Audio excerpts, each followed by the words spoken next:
Hey folks, Spencer here, and today I just want to talk about that run you just saw, and I really need to clarify two things, the things that I pointed out in text right at the start of the video. Number one, this run was a Nanny run. Their entire intent was to buff my damage output. So we had dedicated tanks in there, we had other people using command ships with concentrate firepower, we had loads of debuff, and those all combined to substantially increase the DPS output of my ship. Without a team composition like that, you're not going to break a million DPS. Like, those Nanny runs, people have talked about them a lot in recent weeks, but they substantially increase the DPS potential of a ship in a run. In normal channel runs, I was getting 500 to 600k with this ship, but those runs were back in late March, early April, so it's been about a month since I really did any channel runs with this ship. The second thing that I'm going to talk about here is the Tholian Web Spinner Array console. So, really, I shouldn't have had this console slotted because I knew it was busted, but I only did a single Nanny run with this ship, and this console was equipped on it at the time, so it is important to note that right now, this console, just by being slotted, will grant plus 20 crit chance to your entire build. Just by being slotted. Cryptic is aware of this. They're going to change it to a plus all damage boost, Cat 2, in the near future, but I don't know when they're going to fix it, so it only gives the buff against the held targets like it's supposed to. I don't know when that's going to happen, I just know that they're changing the crit chance to a damage boost sometime soon. And that also, just a side note, means that any record set between May 4th and the fix of this console will be wiped from the SCM tables when the console gets fixed. Sorry, I got like a cold or something starting up, so a bit nasally and all that right now, I apologize.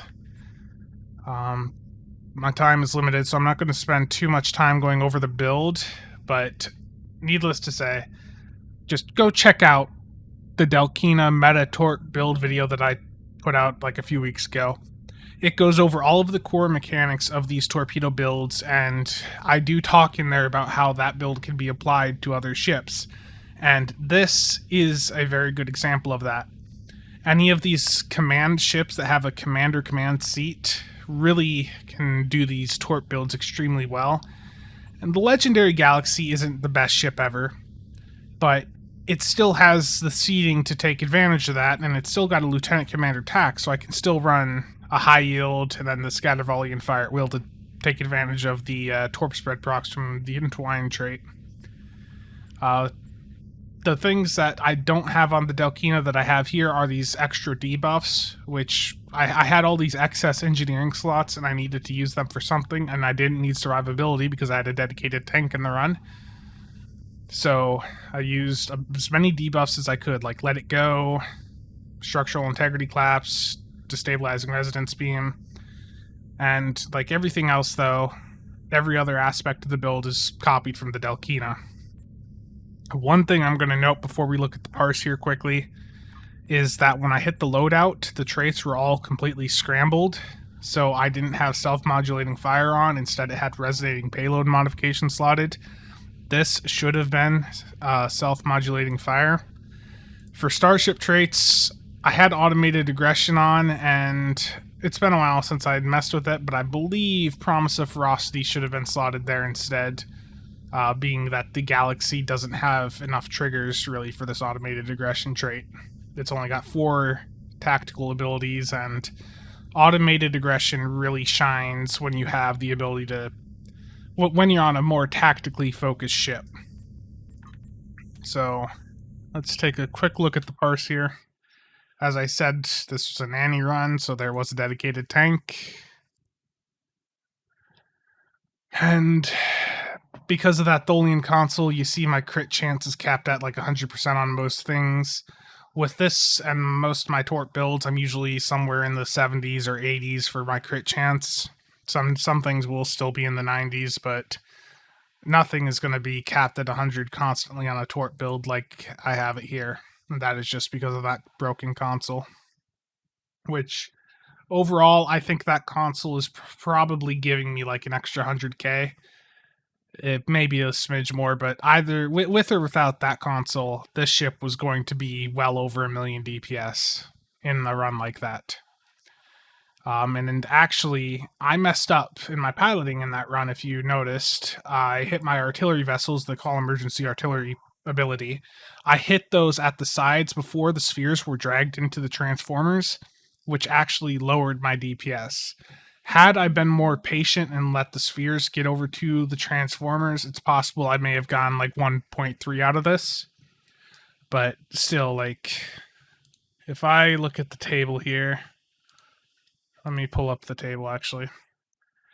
Like this was 1.26 million in infected elite, and this was with the Galaxy, okay? So 1.26 would put this ship at 10th place right now, if I didn't already have a record up on the table. So, one other point that I want to get across in this video, other than, that this was a very specific run taking advantage of a broken ability, I need to be clear on that. You're not going to see this numbers from this ship without a team like that to support you, and, well, without the plus 20% crit chance from the Tholian console, which is going to be removed here soon anyways. So this is not a realistic run, this was just a run in the current environment of the game, is essentially what I should say there. But the other point I wanted to get across was, like, the Delkina, the Section 31, the Zentaur, those are of course better ships than this Galaxy. But I think in general, when it comes to a lot of the meta stuff, people focus so much on needing to have the absolute best ships. And it's, it's true. Like, you're not going to beat the record without using one of those really good ships like the Delkina or Section 31 Command Heavy Battlecruiser. Like, those ships have a layout that is much better suited for setting a record. This Galaxy is capable of hitting extremely hard, but it's not going to beat the record. The layout of it is just not good enough, being it's so heavily engineering focused.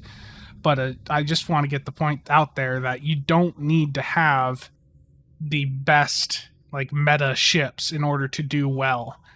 You can take the builds off of those better ships and just find ways to translate them to ships that are not as well structured and still get good numbers out of those ships. I think people really focus too much on the meta ships and fail to realize that, you can still do well with ships that are just a little bit more suboptimal. But my time is running out here because I've got food in the oven that I need to go take out. So thank you all for tuning in. Definitely check out the Delkina Meta Tort build discussion video if you want to hear a lot of in-depth discussion about the Tort builds and the current mechanics. But that is it for today, so thank you all for stopping by.